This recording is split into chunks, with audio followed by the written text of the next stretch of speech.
салом бинандагони азиз, хабарҳои Тоҷикистону ва ҷаҳонро аз радиои Озодӣ тақдиматон мекунем. Имрӯз 9 феврал аст ва таваҷҷӯҳ намоед ба сархати мавзӯъҳои барнома. Шерзод Мамаҷонов, блогери тоҷик, ҳадафи боздоштии модарашро бастани даҳони ӯ медонад ва мегӯяд ин қазия ангезаи сиёсӣ дорад. раиси кумитаи телевизион ва радиои Тоҷикистон гуфт ҳама гуна иттилооте ки хилофи истиқлол ва амну суботи давлатӣ аст пахш нахоҳанд шуд. мо аз пахши чунин иттилоот ҳамавақт худдорӣ кардаем, мекунем, ояндашта мекунем.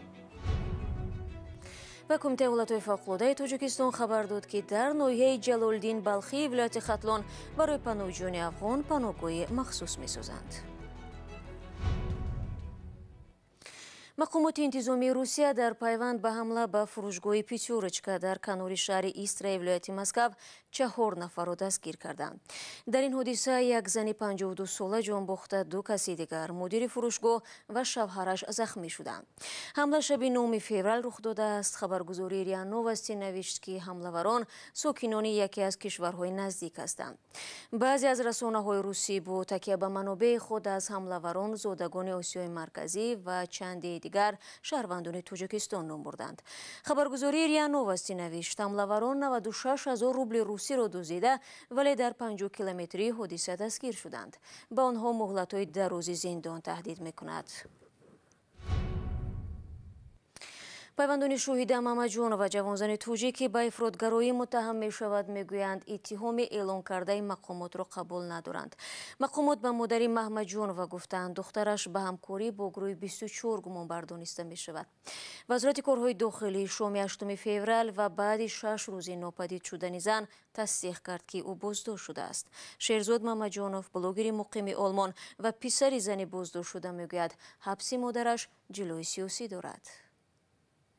модари маро беасос дуздидан, 6 рӯз ғайриқонунӣ нигоҳ доштан. намедонам ки модари ман чӣ пӯшид, чӣ гуна хоб кард, дар куҷо хоб кард ва чӣ хӯрд.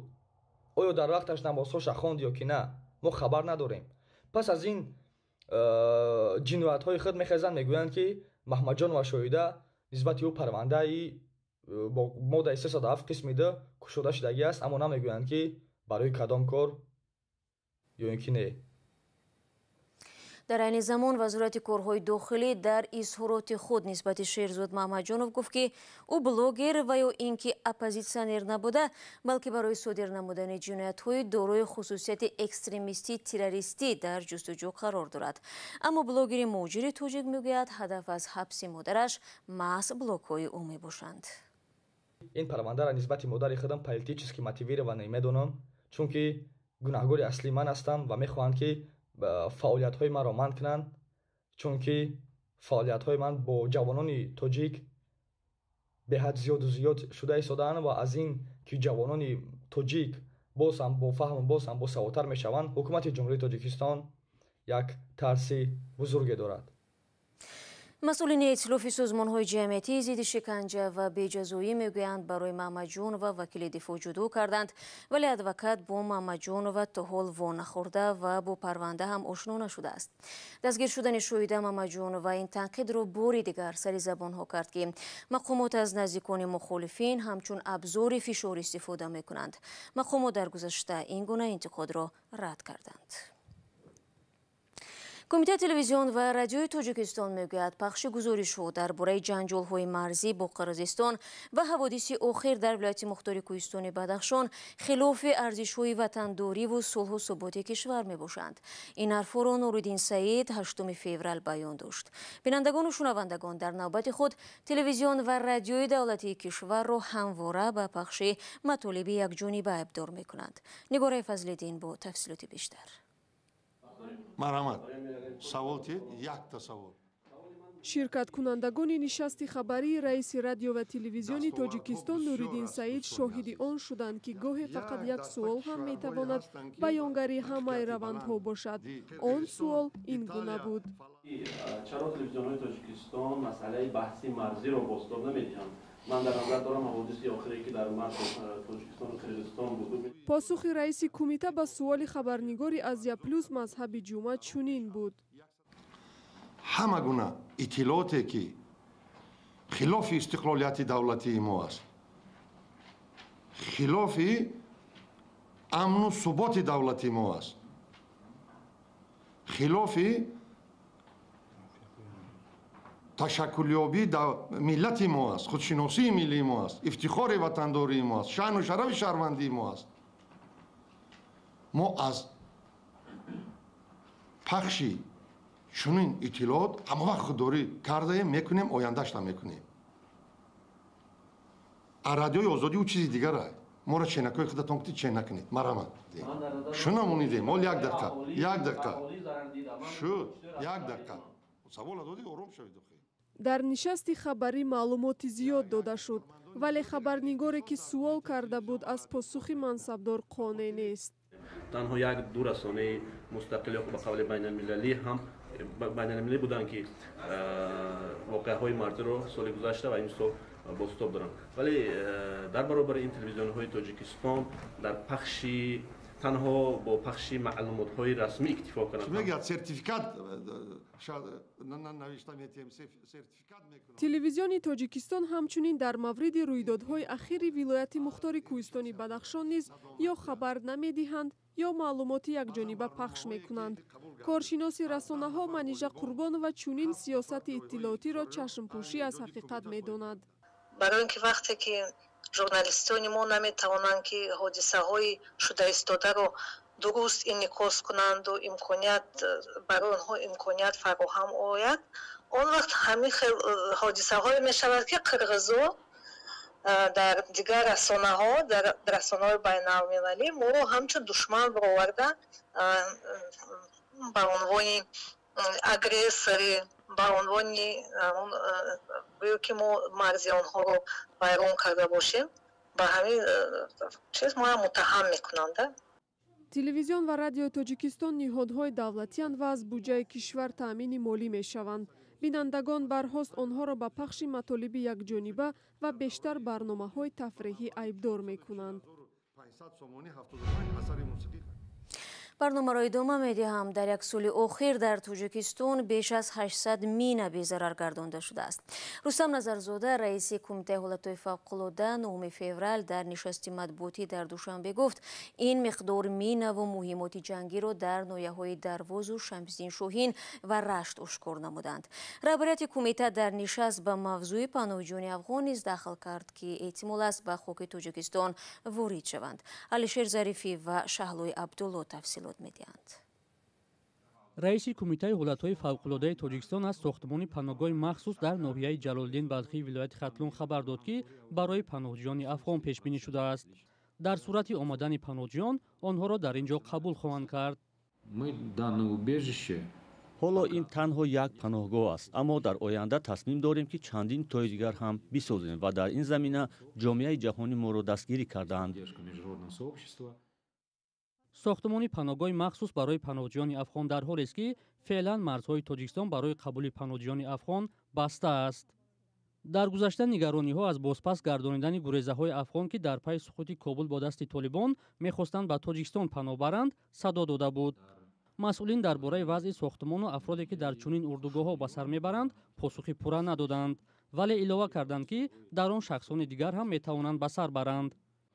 дар асоси ҳуҷҷатое ки бо вазорати ҳолатҳои фавқулодаи ҳукумати пешрангии Афғонистон ба имзо расидагӣ буд, мо дар ду ноҳия, дар ноҳияи Қушониён ва шаҳри Хорук ду амбор сохтем. сохтмонаш аввали соли 2021 сар шудагӣ буд. бо кадом мақсад? ин расонидани кӯмак ба шахсоне ки зарар мебинанд дар натиҷаи офатҳои табиӣ ва зиндагӣ мекунанд дар мавзеъҳои назди сарҳадӣ Тоҷикистону Афғонистон. қаблан гуфта мешуд, ки Тоҷикистон бо ҳадафи бунёди урдугоҳҳо барои паноҳандагони эҳтимолӣ аз Афғонистон дар ноҳияҳои Ҷайҳун, Шаҳри Туз, Шамсиддин Шоҳин ва вилояти Мухтори Кӯҳистони Бадахшон ҳудуди 70 гектар замин ҷудо кардааст. Толибон дар нимаи моҳи августи соли гузашта Афғонистонро тасарруф карданд ва дар пайи он фирори паноҳҷӯёни афғон ба Тоҷикистон афзоиш ёфт. тибқи иттилои расмӣ феълан дар Тоҷикистон 15 000 паноҳандаи афғон ба сар мебарад.